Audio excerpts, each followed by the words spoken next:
much for coming to our inaugural summit with Innovations in Healthy Aging, and the theme is Bridging Academia and Industry.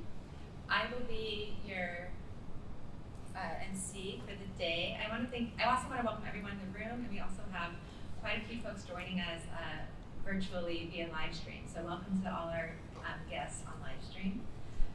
My name is Sklar. There we go. I'm your MC for the day. In my regular job, I'm a professor of health law and director of our health law and policy program at Arizona Law. I also hold additional positions with UA Health Sciences and here with the initiative Innovations in Healthy Aging, and also with the College of Medicine in Tucson on our Arizona Telemedicine program. And I am very lucky and happy to be based here in DC, and this is our UA Center for Outreach and Collaboration. For those joining today for the first time, we hope this will be the first of many events to have you in the future, and also virtually to come to our beautiful center here in DC. We have some phenomenal speakers coming today as our panelists, and so with that, we want to make sure that everybody gets appropriate amount of time to speak. So I will be a fierce timekeeper. These are bright orange. When it says 0, please conclude your remarks. And I hope that we can all be very respectful of the time, because we want to stay on schedule and make sure everybody gets a chance to speak, and also have lots of time for Q&A. So basically, after each panelist speaks, we're going to have about 15-ish minutes for Q&A, both here in the room and also virtually online. We have a wonderful alum of Arizona Law and a shareholder here at Donelson in town, and Tom Barnard, who will be monitoring the questions coming in from all over the country, so that's very exciting. And this whole session is being recorded and will be posted on our Innovations in Healthy Aging website, so you can refer back to it if needed. So just a big thank you for coming. Your time is precious. I just appreciate coming from all over the country to be here in person, and also joining us online. And there are many people in the room to thank, but I'd like to start at the top of the list with the next speaker, who is Dr. Kathleen Insel. She is the interim dean of the College of Nursing, and she also leads our Innovations in Healthy Aging initiative. Her research focuses on cognitive function over the lifespan, specifically executive function and working memory for self-management of chronic disease. Her work is funded by the NIH. She also works closely with PCORI, the Patient-Centered Outcome Research Institute, and we have Kahn, who's with PCORI here today, so wonderful organization. And I just want to absolutely acknowledge none of us would be here today. There wouldn't be a summit without Dr. Kathleen Insel. So please join me in welcoming Dr. Insel. Wow. I think about the number of people who've been involved in creating this and making this happen in Terra. You're certainly one of them, but also people in this room, Melissa Colchado, Dr. Michael Zake, who will be talking with you later, and I'll have a chance to talk more about Dr. Dake and his important contributions, Dr. Esther Sternberg and Dr. Mindy Fain. So I'm just, one of many working together toward this initiative. So I have instructions on how to advance these slides. So I hope that we can just make this work. Yeah, there's a bit of a delay.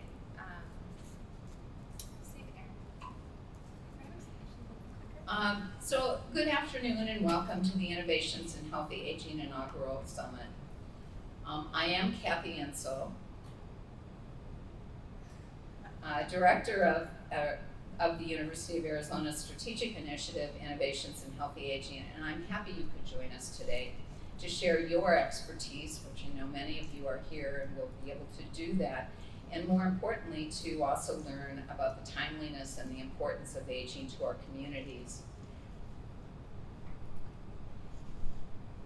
As in the words of David Sinclair, the director of the International Longevity Center, shifting population demographics will change everything. We are experiencing a rectangularization of our population where there are more people surviving longer. In fact, the fastest growing age group are those 85 years of age and older, and there are fewer younger and middle-aged adults available to care for older adults. This fact is particularly relevant for those of us residing in Arizona, where we are the fastest growing state. While the population of older adults is increasing 34.2% nationally, in Arizona, our population of older adults has increased 48.4% over the decade between 2009 and 2019. Focusing on aging, the biological processes, social determinants, and lifestyle factors important for healthy aging is strategic. Given the changes we see in the population demographics and the implications of these changes for health and well-being, our economy, and even factors that might seem less central but are clearly impacted by our aging demographics, including infrastructure like transportation and housing. Aging will change everything. Our population change, our demographic change will change everything. Co-occurring and relevant to us at the University of Arizona, which is a designated Hispanic serving institution, is the relative increase in the numbers of Native Americans and those of Hispanic heritage, as well as other groups who are also known to be underrepresented in biological research among faculty. Personally, I see aging as a lifespan issue, not necessarily limited to those 65 years of age and older, because certain conditions that are prevalent in particular populations demonstrate health disparities through the lifespan, resulting in an accelerated aging process that we see with certain vascular diseases, for example, hypertension and diabetes, and in cancer. Cardiovascular and cancer are the leading causes of mortality and morbidity. The primary goal of our Innovations in Healthy Aging strategic initiative is to improve aging over the lifespan for all. Today you will hear from many speakers who are each pursuing opportunities to optimize health and wellness. We hope to inspire you to join us in this effort. You'll hear panelists in this room on leveraging technology to improve aging in place, fraud and abuse, and consumer protection in long-term care, the fireside chat, and aging well for all. Thank you so much for coming and welcome.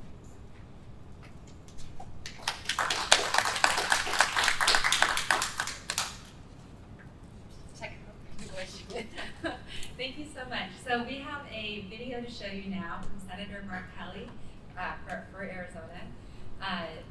He couldn't be with us today, but he sent his video, and also Kathleen Phillips from his office. I don't think she's here yet, but she'll be joining us.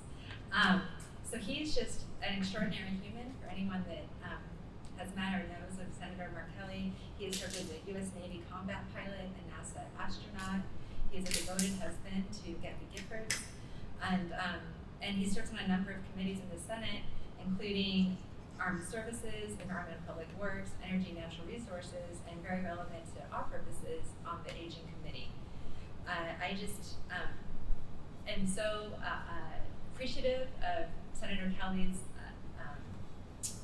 enthusiasm for our work at the U of A and his dedication to public service. And I'd love to share this video clip with you that he did for us today.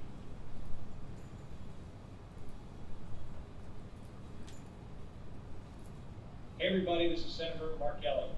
Thank you to the University of Arizona for inviting me to speak to all of you at the first ever Innovations in Healthy Aging Summit. We know our state is aging, and ensuring that Arizonans have the support and resources and tools needed to age well, comfortably, and confidently is something that we should all care about. And it's going to benefit our communities and our economy. There's no doubt about it. In my time in the United States Senate, I've been fortunate to serve on the Special Committee on Aging, which specifically focuses on issues facing seniors around the country. We've looked at the immense need for affordable and safe housing, and how we can adapt the use of technologies to ensure that seniors don't get left behind. We've heard from experts about consumer protection, about mental health, and direct care workforce needs. And I was glad to introduce legislation to strengthen programs for seniors, from senior centers to meal programs. And I was honored to chair a hearing of the Aging Committee in Phoenix earlier this year, where I heard from Arizonans about the immediate need to reduce the cost of prescription drugs. No one should have to choose between buying groceries and paying for a prescription, but too often, that's what I'm hearing from folks across the state. That's why I've worked to negotiate a plan to lower out-of-pocket costs for seniors and drive down prescription drug prices, and also to prevent price gouging from drug companies. And a bill I co-sponsor, it's going to cap the cost of the out-of-pocket cost of insulin at $35 per month, and this bill already passed the House of Representatives, and just this year. And I'm committed to continuing to work to pass this, as well as legislation to allow Medicare to negotiate the cost of the most expensive drugs, and prevent drug companies from raising the prices of drugs faster than inflation. And this bill will also place an out-of-pocket cap on the Medicare Part B benefit. Now, we can't afford waiting longer. We have to act now. So today, I'm grateful to all of you for coming together to discuss the ways that we can best support Arizona's aging population. Now, U of A has some really great ideas on how to do this, and I'm excited to see the solutions and those ideas that stem from today's event. So again, thank you for having me, and thank you for supporting Arizona seniors. Thank you, Senator Kelly. That was wonderful. Go. Okay, fantastic. So this is to conclude our opening remarks. When I was thinking about what we can do for the summit that might make it a bit more interesting than a traditional panel speaker Q&A conference that we have so often here in DC. I was delighted to invite my friend and colleague, Jeanne Batalova, who has curated this beautiful exhibit that you see in your lobby called Aging with Edge. For those of us seeing this virtually, please do look up the Aging with Edge website to see the work. And the other reason why it was so important to me to have this, and I learned this from going to some of Corey's talks, is they always have a patient or a caregiver as part of the panel discussion in their studies, and I thought really wanted that representation here at this conference today. So I'm very much grateful to Jeanne for setting all this up for us. She'll describe the exhibit in more detail, and I just want to acknowledge her as she describes herself as a creative disruptor and writer whose work is at the crossroads of personal transformation, spirituality, happiness, and humor. And during the day, she is a immigration researcher, sociologist, as well as a data storyteller. So with that, please welcome Jeanne.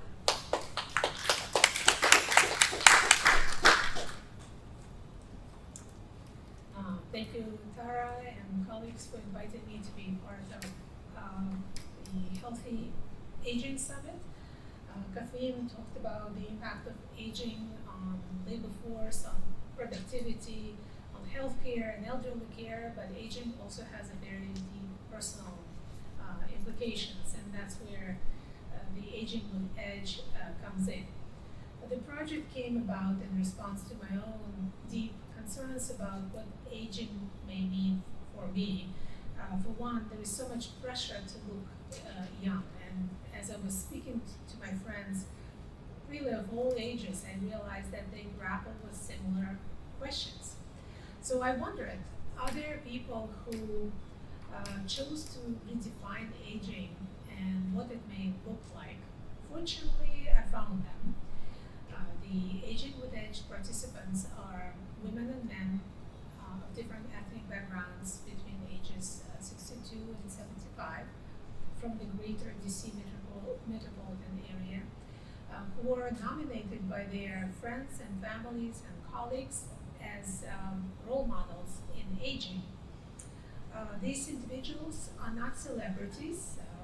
They are our parents, colleagues, friends, neighbors, fellow metro riders. One of them, Christy, is an alumni of the University of Arizona, class of 1973, graduated with a degree in Italian language and Renaissance literature. She should be online, so buongiorno bella. And so these individuals are different from many others because they see aging as an empowering transition. The O project, or Aging with Edge, builds on 3 elements.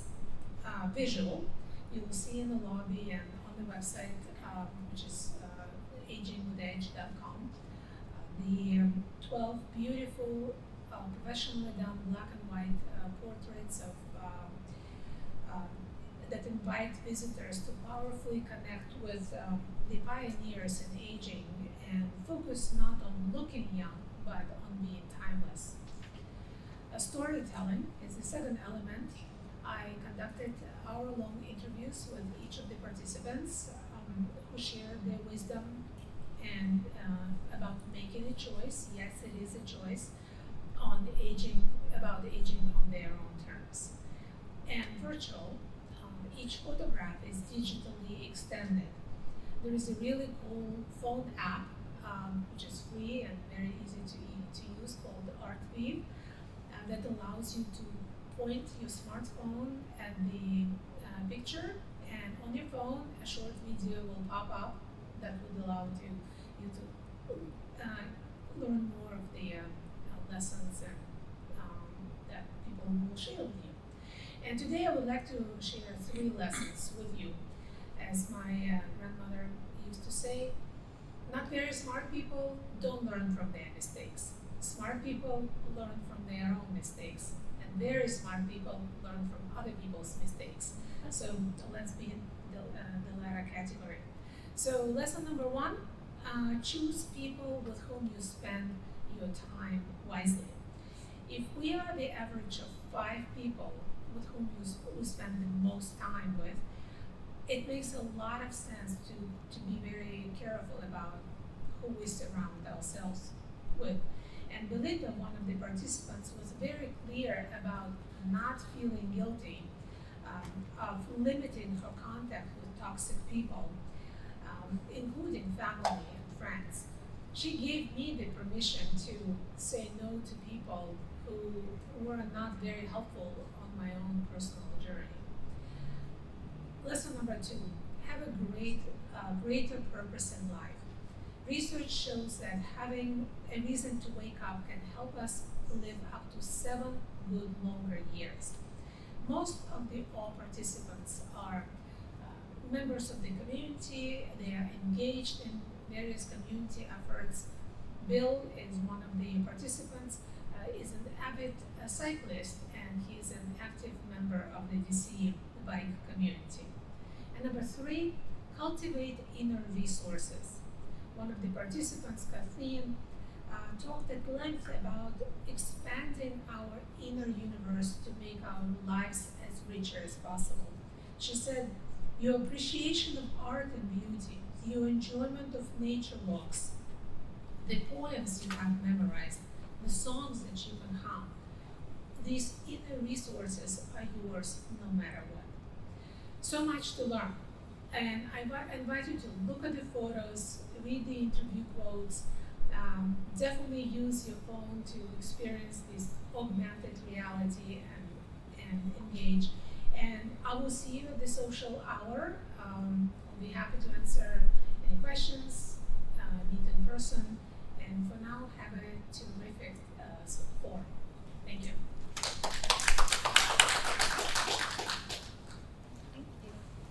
Great, thank you. Everyone, I'm going to invite our panel 1 panelists to come up to the front, and feel free to stand up and stretch for a moment as we get panel 1 set up. Help yourself to some coffee or water. We'll just be a second. Well, welcome to panel 1. This is all my idea, leveraging telehealth to age in place. This is a topic I think about all the time, daily, and there just seems to be so much potential for equitable access to patient-centered care. If we could figure out how to better do this with clinical outcomes, with also ensuring, adjusting the regulations as we move on. Just a really timely topic, especially as public health emergency waivers are ending and what could be ahead for us. So I just really welcome our fantastic panel. I'm going to go through and introduce everyone right before they speak, and then we'll have time at the end for Q&A. But to start us off will be Allison Cohen. She's a shareholder here at Baker Donelson, and she regularly counsels healthcare organizations with respect to Medicare coverage and reimbursement, particularly with telehealth, but also graduate medical education and, of course, compliance with federal fraud and abuse laws. In her practice in telehealth, she analyzes and structures agreements between health systems, providers, and other practitioners. She also offers a lot of guidance right now in this very evolving area, particularly with licensure, scope of practice, and supervision matters. She has a fantastic overview for you to listen to, and then your next speakers, you have to wait and see what they're going to talk about. I'll introduce them as they come up. Please go. Thank you.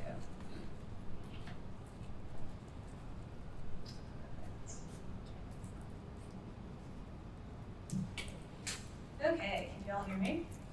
Thank you so much for the introduction, Tara, and it's wonderful to be here today in this beautiful space for this really important event. And as Tara mentioned, I'm a shareholder at Baker Donelson. I do a lot of regulatory reimbursement work, and particularly focusing on telehealth. And so I'm going to start out today by giving you a little bit of a background on telehealth regulations before the pandemic, what's changed since, and then what we can expect in the future. So first thing to note is that before the COVID-19 public health emergency, there were a lot of limitations, particularly on Medicare coverage for telehealth services. So a lot of these are on this slide. I'm not going to get into every nuance for the interest of time, but some things to particularly note was that Medicare wouldn't pay for telehealth services in a lot of different contexts, including if a patient, for instance, was in an originating site, is what we call it. That's where the patient's located. That was not in a county outside of a metropolitan statistical area or a rural health professional shortage area, or the various largely clinical sites and long-term care, for instance, a skilled nursing facilities on this slide. So what's left out here? Patients could not receive telehealth services in their homes or in urban areas and have it paid for by Medicare. Additionally, all of these limitations for Part B Medicare services were set forth in statute, so it takes an act of Congress ultimately to change this. Medicare only covers certain services on a telehealth list that's published annually through rulemaking, but generally were certain types of services like professional consultations, office medical visits, etc. We have to face the laptop or Got it. Other limitations are who could serve as what we call the distant site practitioner. This is the person beaming in and providing the telehealth service. A lot of different clinicians are on this list, but what you don't see are therapists, speech language pathologists, etc. Occupational therapists, PTs. So another limiting aspect of telehealth coverage is by statute, it could not be audio only, which is important for a lot of folks who don't have access to iPhones and things along those lines. But during COVID, there's a waiver that's allowed that.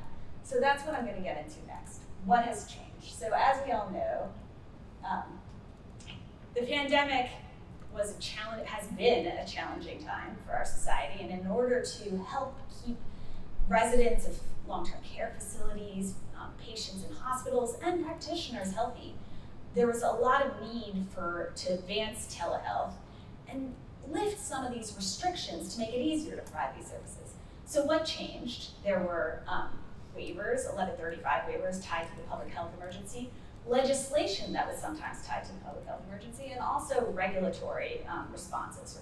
And so it's important to note that these are all separate, but among the things that changed, some of those challenging limitations on coverage, like where the patient had to be, those were changed so that you have ability to provide services to patients in their homes or in assisted living facilities or in urban areas. But also there are more practitioners who can provide, including those therapists that were left out before, relaxing of licensure requirements for out-of-state practitioners, both on a payment end and state medical board requirements based on individual declarations of emergency. So all of this, and also audio-only telehealth services. Sorry, I'm having some trouble advancing. So these are a few of the others. I'm not going to get into a lot in more detail, but in the long-term care facility context, there are rules that usually say that there should be an initial visit by a physician or a qualified practitioner, and those had to be a certain amount of time. It used to be every 30 days, now it's every 14 in person. They could only be by telehealth every 30 days or every 14. So now it was relaxed, but that waiver has actually expired. So it's important to note that a lot of things are changing, and we're going to have to keep track of what is in play now and what will be lifted when the public health emergency ends and what is extended. Another model that is really interesting and innovative, and it was actually it came into effect before the public health emergency, is a CMMI model called acute care hospital at home. And this has allowed hospital care to be extended to homes of beneficiaries. And during COVID, there's Hospitals Without Walls waiver authority that has allowed this to be extended to more acute care settings. More hospitals are able to participate. So while this is a waiver right now, since there was a model before, there's interest in how do you provide these services to patients where they're really going to want them, to residents where they can be most comfortable when it's appropriate. And so there's a lot that's being done to determine how this can happen, and this was a test case. So the last thing I'm going to talk about a little bit is about telehealth during the public health emergency versus post. So what's going to change in the next months to come? Important to note, as I said before, there are federal waivers that are directly tied to the public health emergency. States have their own declarations, emergency declarations. Some of those have already lifted. There's also agency enforcement discretion at play. So one thing to note, just a nuance, how do these things come into effect? I mentioned before those regulations about subsequent nursing facility visits. Those nursing facility waivers, those particular waivers, have already terminated. But that doesn't mean that other telehealth requirements to, for instance, provide behavioral health services to residents in long-term care facilities aren't still available.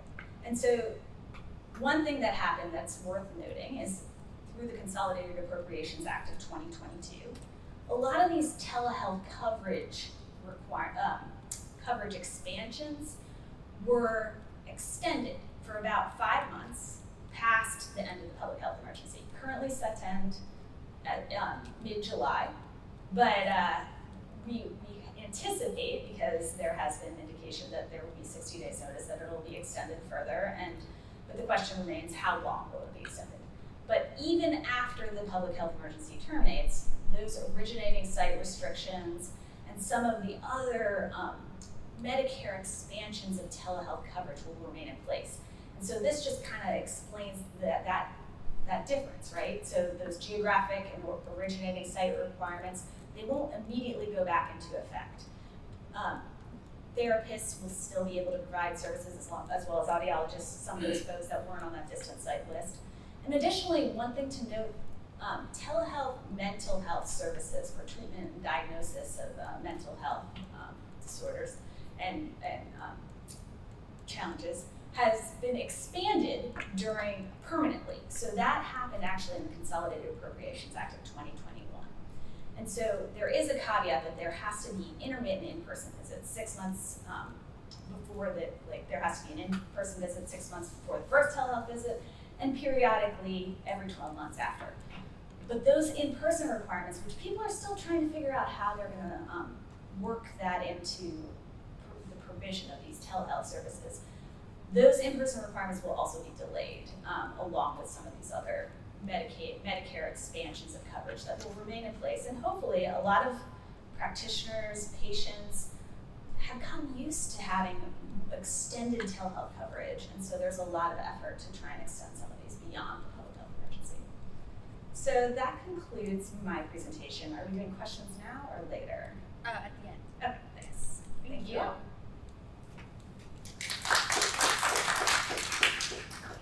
Thank you so much, Allison. I think the key takeaway right now with the evolving legal landscape is that it's shifting. And so that's hard to navigate, especially if you want to do investment into this area. And I think our next speaker, Dr. Kahn, she is with PCORI, which is the Patient-Centered Outcomes Research Institute. She's the Associate Director of Healthcare Delivery and Disparities Program. And I'm so excited to hear more about this, and also her approach with PCORI is looking at this more from a patient approach, not so much what the law is saying, what's really actually happening in some of these studies, what are the outcomes, clinical outcomes, quality of life outcomes. So it will help broaden our discussion when we think about telehealth in the home. Thank you so much for joining us, Dr. Kahn. Sure, absolutely. Can everyone hear me okay? Maybe a little Closer? yeah. Is that better? That sounds better to me. Okay, great. Well, it's wonderful to be here with you all today for what is my first in-person meeting in almost 3 years, I think.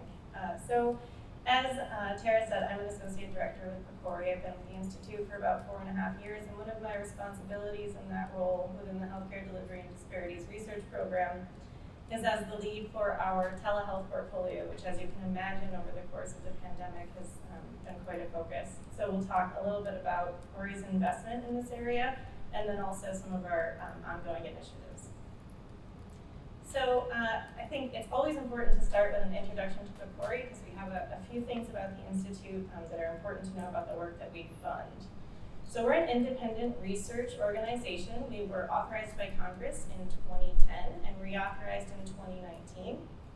And PCORI funds comparative clinical effectiveness research, or CER, and requires engagement of patients and stakeholders throughout the process. So those are two key tenets of PCORI funded work. And really the impetus is to, we're seeking to answer real world questions that patients have about their care. And let's see, go to the next slide. So in addition to knowing a little bit about the background for PCORI, it's important for us to talk about patient and stakeholder engagement and patient-centeredness, because I think these are two key components of PCORI-funded work that makes the Institute unique. So patients are partners in the research and expected to be partners in the research as well as other stakeholders, and that there is meaningful engagement between the scientists, patients, and stakeholders to help inform the questions that are being asked in these research studies. And when we talk about patient-centeredness, studies aim to answer questions and examine outcomes that are important to patients. So that's also how patients are involved throughout the process. And research questions and outcomes should reflect what's important to patients and caregivers. So all of those are priorities and requirements for PCORI-funded research studies.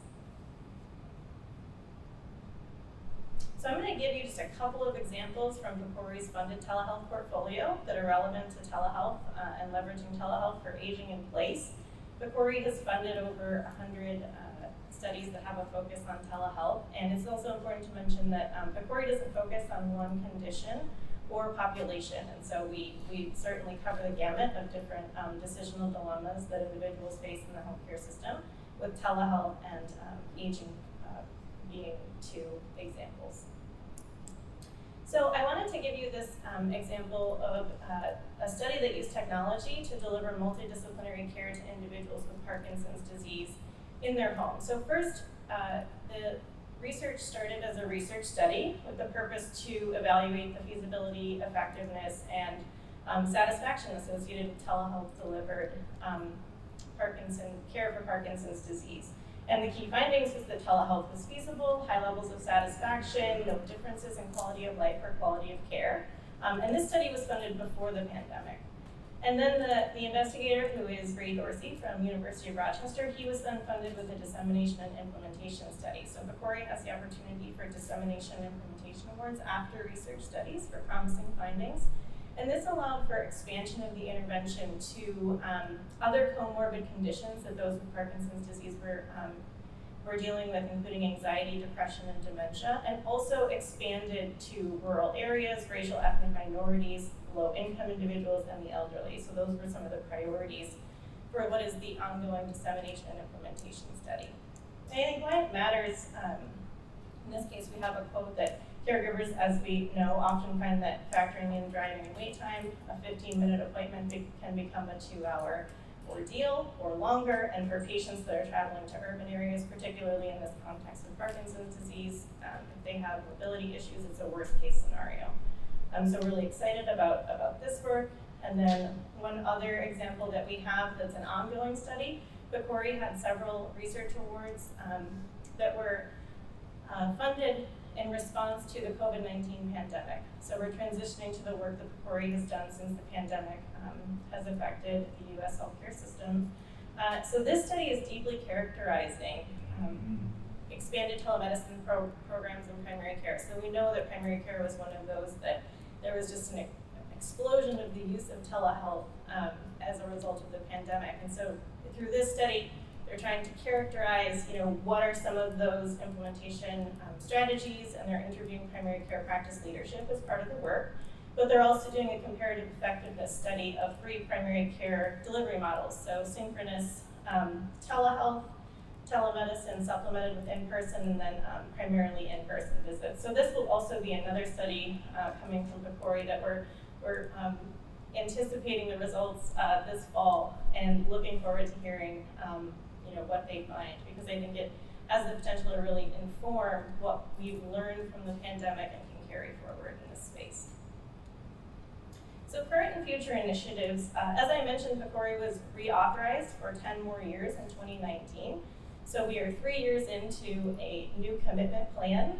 And so in terms of our ongoing initiatives in healthy aging and telehealth, PCORI has a targeted funding announcement specifically focused on optimizing physical and mental functioning across the aging continuum. So this includes anyone along the aging continuum, just excluding the healthiest older adults and end-of-life care. But there was up to $50 million approved by our Board of Governors for this targeted research investment. And this really focuses on also incorporating implementation strategies, and there's a focus on telehealth as well, with the expectation that in order to optimize physical and mental functioning for community-dwelling older adults, it's likely that many interventions will incorporate telehealth. So I did make one error on this slide, which is actually positive, is that the PCORI Board of Governors will consider awards for approval for the first slate of awards for this initiative next month in July 2022. So that's my mistake. And then the leveraging telehealth for chronic disease management among vulnerable populations with complex needs is also a special area of emphasis that PCORI has in our broad investigator-initiated funding mechanism.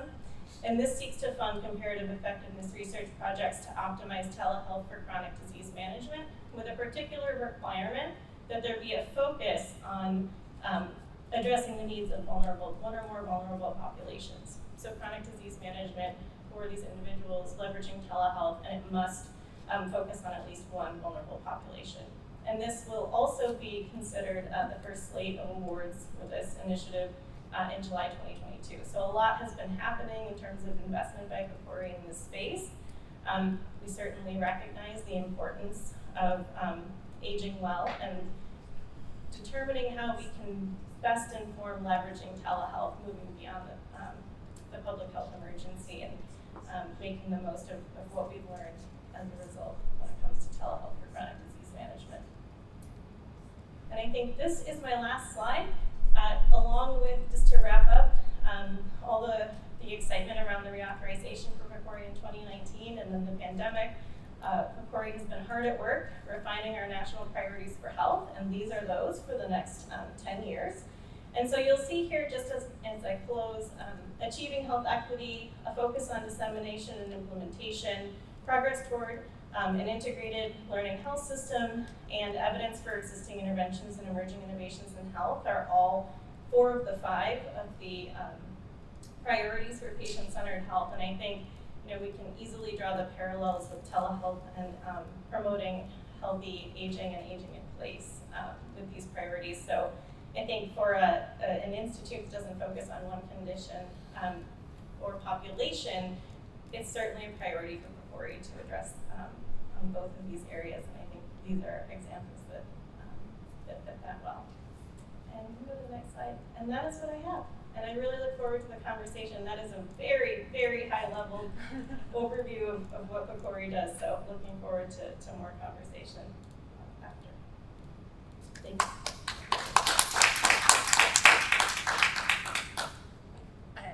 That was excellent, thank you. And so inspiring with the latest call for proposals this July 2022. I think what I also just want to make a quick plug for is the resources that we have in this area around telehealth. Macquarie has so much on your website. We do as well with the Arizona Telemedicine program. And I have to give a big shout out to our next speaker, Dr. Bill England, who is with HRSA, the Health Resources and Service Administration, and they do an enormous amount of work in trying to advance, and with OAT, the Office for the Advancement of Telehealth, where he's a senior, let me show your title, senior advisor. But before you speak, I just have to give a quick summary of how prevalent you are in this space. So I've been to 3 different conferences where Bill was moderating different panels through academia, government, and industry. So the first one was with the University of Maryland, where he moderated a panel with International Telehealth Roundtable comparing models from around the world. And then at the annual American Telehealth Association in Boston, he was a moderator of this incredible panel with regulators talking about COVID, talking about telehealth pre-COVID and now and what they anticipate.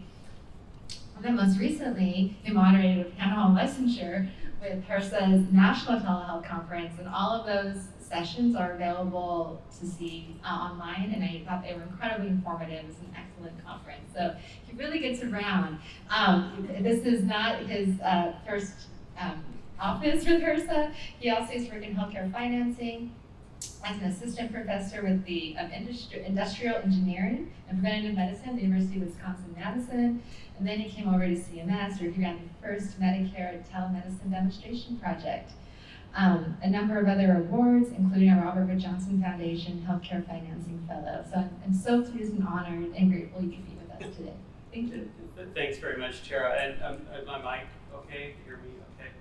So yes, it's. I tell people I've been involved in telehealth for over 25 years, but if you missed the first 23, everything changed 2 years ago, so you didn't miss that much. We've been toiling sort of in obscurity in the Office of Advancement of Telehealth in HRSA for many years. Suddenly we're thrust to the forefront. We used to be part of the Office of Rural Health Policy. Now we were raised up to become a standalone office within HRSA. We are the only federal agency specifically charged with advancing telehealth. What a cool thing to be doing right now, and it is so exciting. We have so many new federal partners that are advancing far more than we could begin to do in agencies that you wouldn't believe are interested in telehealth as a result of the pandemic. So it's just been an exciting time to be in telehealth. And I was extremely excited when Tara asked me to come to this, and I had to say, however, HRSA is not involved in aging in telehealth. We don't really have a division that focuses on that. I'd love to. I've been pushing this for years, but I don't have anything specific I can say. She said, we'll just talk about telehealth. So that's what I'm going to do. But I've got a few things I want to say about aging as well. So next slide. Just defining telehealth, we just did a white paper on terms used in, I'll reference where this is posted on our website, but take a look. We just searched the literature to find out what are people calling it: virtual health, e-health, telehealth, telemedicine, e-consults. We take them all in. Next slide. And you probably have seen things like this. At the beginning of the pandemic, telehealth was less than about 0.5% of care. At the height of the pandemic, lead-in in April, almost half of all care was being delivered as telehealth. As we began to learn to live with COVID, the telehealth component dropped off, but the baseline had gone way up. Patients liked it, and most importantly, as Allison mentioned, reimbursement changed. So now providers were able to do what they couldn't do before, and telehealth has stayed with us at a much higher percent than it ever was before. Next slide. And this just shows the health centers that HRSA is responsible for. 30 million people receive their care through health centers administered through the Bureau of Primary Health Care at HRSA. They're down to about 20% of care now delivered with telehealth. Actually, that was last fall. But if you broke that out by type, you would see that the majority of that is behavioral mental health services. Next slide. So we're the Office of Advancement of Telehealth. We do exactly what that says. We do everything we can to advance telehealth, and just so excited to have many partners. Next slide. We did get some special funding under the CARES Act that enables us to do a number of special programs. Those are basically all ended, so no new opportunities there. These are the things that we traditionally have been funded, 7 different programs, 70 grantees, about $35 million. I always like to leave, and I've got a lot of slides and I have to hurry through them or Tara will kick me off the stage. But I want to leave people with a take-home. The take-home is, unfortunately, we don't have any funding coming online anytime soon that you can apply for. Next slide. All of our programs tend to be 3 to 5 years when we do a call for new grantees. And our next, you can't really read the top, but that's showing that our next call for awards, we have 3 programs ending in 2024. So we'll have new solicitations in 2024, and that is absolutely one of the programs there. The network program is one that absolutely can fund long-term care, assisted living, community aging in place. Those kind of things are what that program can fund. We tend to specialize it in a particular theme. We haven't decided the theme yet. I'm going to lobby for, we really do need to move into the long-term care, community, aging and community, because nobody in HRSA is currently focused on that. I may not be successful in that, but as I said to Tara, this has been a long-term goal. This is an untapped area for telehealth, and I think right for expansion of telehealth. So we'll see where that goes. Next slide. So this is the network grant program. We can fund anything here in terms of a network delivering care, and we do tend to theme it. Right now our theme is emergency departments and emergency care in one of our versions of this. The other one is focused on direct-to-consumer care in the home, not focused on aging in the home, but just care in the home. Next slide. The other really important take-home, telehealth resource centers. Tara's actually connected with one of our telehealth resource centers at University of Arizona. We have 14 telehealth resource centers. These are experts. These are essentially paid consultants that you can use for telehealth, except the federal government's paying them. There's about 30 or 40 FTEs total in this grant program, where we are paying them to conduct webinars, conduct conferences, and to answer questions. So as Allison talked about all the details of how do you bill for telehealth and licensure, these guys are experts on it. So there's a lot of material there. It's really hard. You don't really need an attorney to track it. Well, you do need an attorney to track it. But you also need experts, and call these guys and they can explain it to you if you're kind of lost in the weeds, because it is complicated and everything's changed. Next slide. And each state is served by a telehealth resource center. Again, there's 14 of them, but we cover all states and territories. This, just in HRSA awards, we've done inventories to say every HRSA award now mentions telehealth, not surprising because of the pandemic. What are they using it for? So workforce training, clinical services, distance learning are the big biggies we see in awards by use. Clinical focus, behavioral, mental health are at the top of the list, primary care, COVID, pediatrics. But again, what you don't see is aging in place, long-term care in any of these. We just don't have a program that is focused on that. Next slide. At the beginning of the pandemic, we recognized there's a variety of telehealth around the federal space. We don't have a single point of contact. So we stood up telehealthhhs.gov as the single federal point of contact. We are adding to this daily. It's a pretty significant contract to maintain and build and maintain this site. Next slide. And for example, you can just barely read the tabs up there. We have a tab for patients, a tab for providers, a tab for research, a tab for current events, and now there's a tab for funding.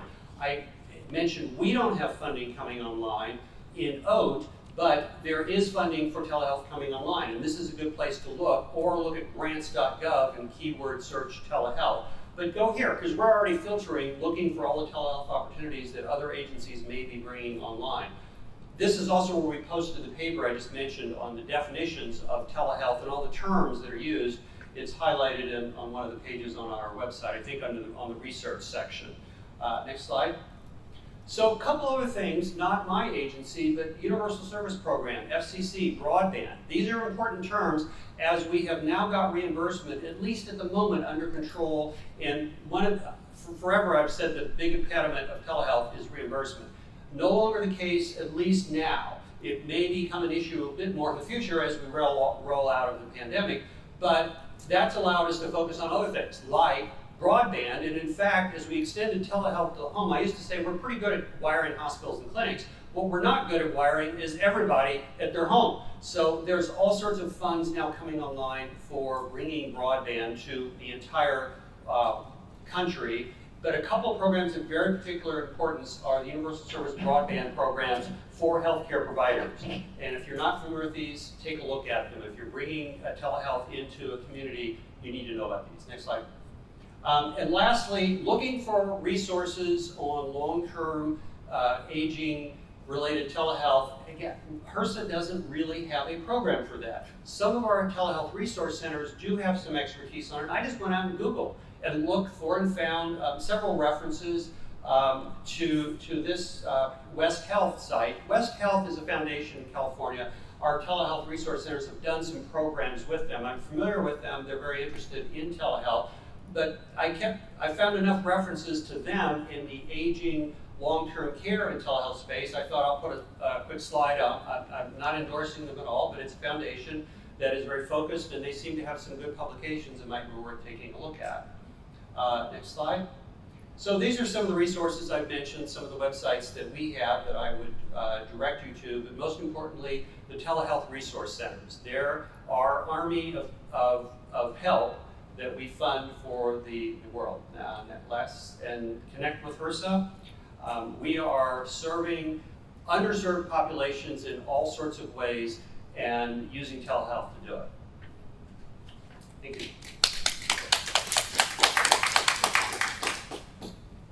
Oh, that was fantastic. I heard this man speak monthly, and every time I learn something new, and and the opportunities potential opportunities you outline are so exciting. And the resources are terrific, they're free. Very much the telehealth resource centers are for anybody to access with any questions. I can't imagine friendlier people actually from across the country. So thank you so much.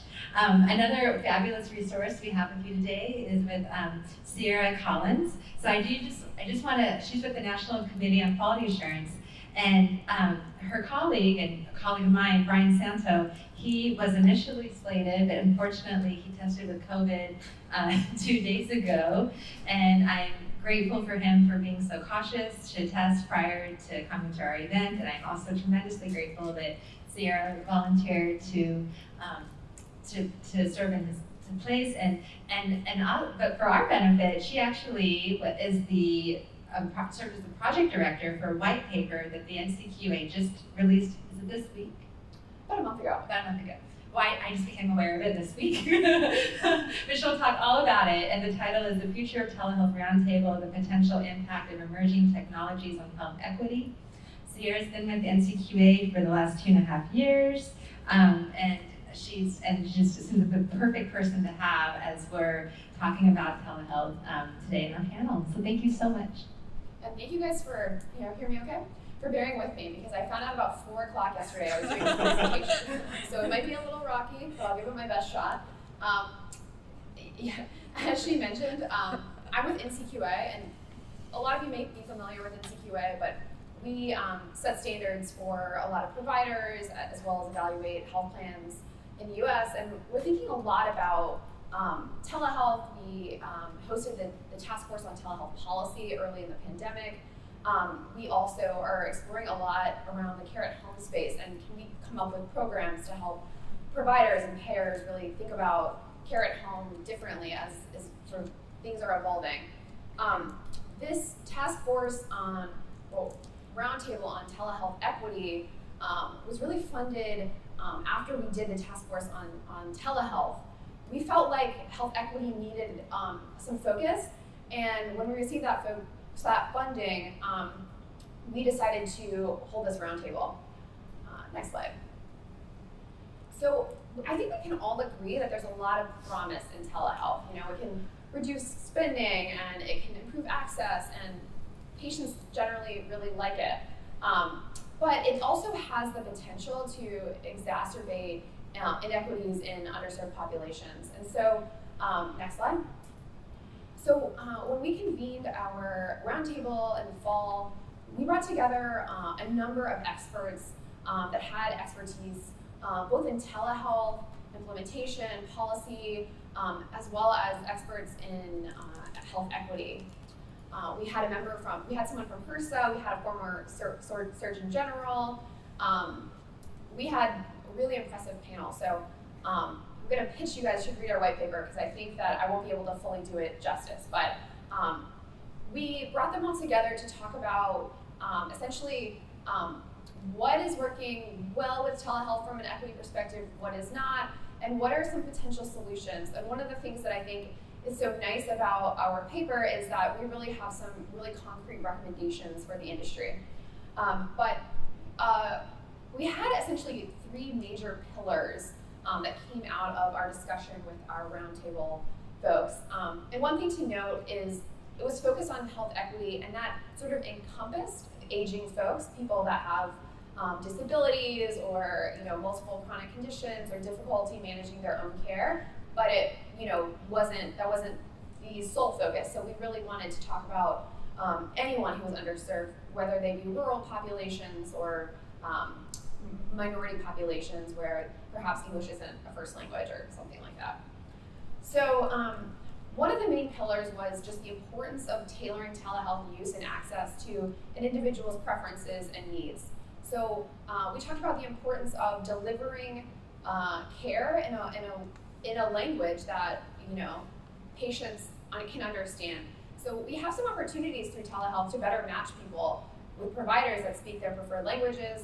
There's also the opportunity to use translation services. And to a point that was made earlier, we also talked about the importance of allowing audio-only telehealth for folks that perhaps are living in unique housing situations or don't have a smartphone or don't have a laptop. We also talked about the importance of addressing digital literacy by making technologies as easy to use as possible, but also thinking about how we can partner with community resources to just improve digital literacy among those that have just struggle with it. And then finally, we talked about sort of the importance of creating digital tools with those that have visual and cognitive and other disabilities in mind. And generally the consensus was if technologies are developed for those with disabilities, they're going to be easier for everyone and they're going to address everyone's needs. The next major pillar that we talked about was along the regulatory policy and infrastructure barrier line that was discussed earlier. One of the key things we talked about was just the importance of ensuring equitable broadband infrastructure. And I think when we talk about broadband, people often think about rural areas. And yes, that's a significant challenge, but it's also a challenge in inner cities. And it's also sometimes broadband is just really expensive. So, that can be a barrier in and of itself. We also just talked about the need to continue some of those flexibilities that have been granted in the public health emergency. Specifically payment policies. So the public health emergency allowed for payment parity, so providers are reimbursed the same amount for telehealth services as they are inpatient visits. And the majority of our panelists talked about how important that was for continuing to allow access to telehealth. And we also just talked about how critical it was to continue to relax licensure limitations, because right now providers can practice across state lines doing telehealth services, and that wasn't allowed prior to the pandemic. But in general, there was sort of a consensus that prior to the pandemic, there were some antiquated laws that need to be updated to sort of reflect where we are right now. And in our white paper, we have some pretty concrete recommendations from the panel on what those should be. Next slide. Our panelists also talked a lot about just sort of the promise of telehealth in improving health equity and the idea that we can design and implement and integrate digital technologies to address health equity, and that should be measured over time. And we should start thinking about how we can measure the impact of telehealth on health equity. And that's something that we've been thinking a lot about at NCQA. Next slide. So sort of across the board, we sort of landed with really the core principle that we heard across our roundtable was the importance of prioritizing patient-centered care and keeping patients at the center of all of this as we start thinking through telehealth and health equity and the impact. And I think we think about that all the time when we think about inpatient care and things like that, but I think that we shouldn't lose that focus as we start thinking about how to do telehealth better and make it more accessible. slide.